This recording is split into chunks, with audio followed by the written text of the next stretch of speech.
Un retour aux sources, surtout pas un retour en arrière. Après 3 éditions disputées à Metz Expo, 2 en perte et 1 à l'équilibre, le Moselle Open revient là où il est né, aux arènes de Metz. Mais attention, n'allez pas croire que le tournoi dans sa version 2014 sera la copie conforme du dernier tournoi disputé ici en 2010. Les organisateurs l'affirment, il n'y aura rien de comparable entre les deux.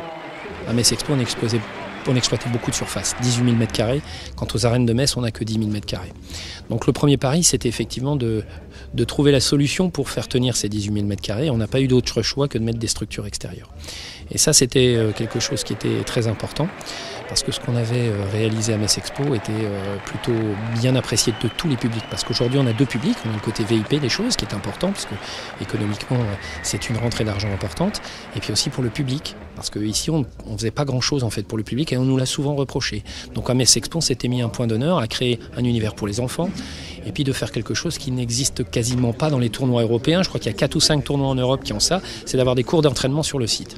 Donc ces 2 points, on a voulu les reproduire absolument aux arènes de Metz, mais on n'a pas eu le choix que de monter des structures extérieures. Le Fun Park, un cours d'entraînement accessible à tous les visiteurs, ainsi qu'une partie du village, seront donc abrités dans des structures qui n'auront de provisoire que le nom. Un soin particulier sera apporté aux différentes ambiances et à l'harmonisation entre les différents espaces publics et partenaires. En 3 éditions disputées à Metz Expo, les organisateurs ont beaucoup appris, et pas seulement en matière de logistique. Pour 2014, le plateau du Moselle Open s'annonce inédit et surtout très relevé. On connaît déjà les noms des 3 têtes d'affiche. On communique un petit peu différemment des années précédentes où on distillait un petit peu notre plateau au fur et à mesure, mais là j'ai préféré aller vite parce que les joueurs aujourd'hui, les top joueurs font leur programmation très tôt dans l'année, à la fin de l'année précédente. Donc l'objectif étant d'avoir 2 top 10, il fallait aller vite. Donc on est reparti avec Joe Tsonga parce que c'est une valeur sûre et tout le monde l'adore. Et on a surtout signé avec Stanislas Wawrinka, donc c'est la bonne pioche, puisqu'il vient gagner l'Open d'Australie. On n'a jamais eu de vainqueur de Grand Chelem de l'année en cours, c'est très très rare pour un 250. Et on a fait ça juste avant l'Open d'Australie, donc c'était plutôt coup de chance ou une bonne pensée, on va dire.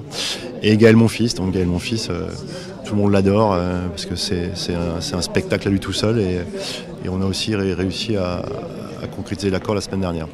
Un temps perdu pour la Moselle, en partance pour la Turquie ou le Kazakhstan. Le tournoi reste donc bien ancré dans le département.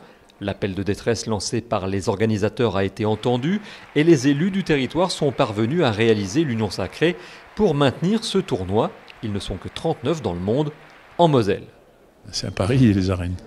Je forme le vœu qu'ils réussissent. Voilà, parce que dans moins de surface, il faut faire aussi bien, voire mieux. Quand vous avez le numéro 3 de l'ATP, Wawrinka, qui revient d'un titre en Australie, c'est un enjeu et un pari. Donc je sais qu'Yvon Gérard et toute son équipe, c'est une équipe de paris, d'enjeux, de challenge. Donc je ne me fais pas trop de soucis, mais il faudra qu'il fasse preuve de beaucoup d'imagination et d'esprit d'innovation.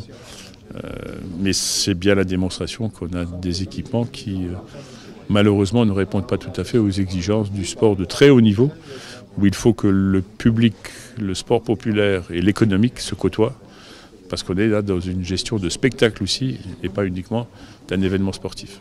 En attendant la concrétisation d'un grand équipement sportif et culturel que le président du Conseil général de la Moselle appelle de ses vœux, le Moselle Open se déroulera aux arènes encore quelques années. Rendez-vous du 13 au 21 septembre 2014 pour savoir qui succédera au palmarès à Gilles Simon.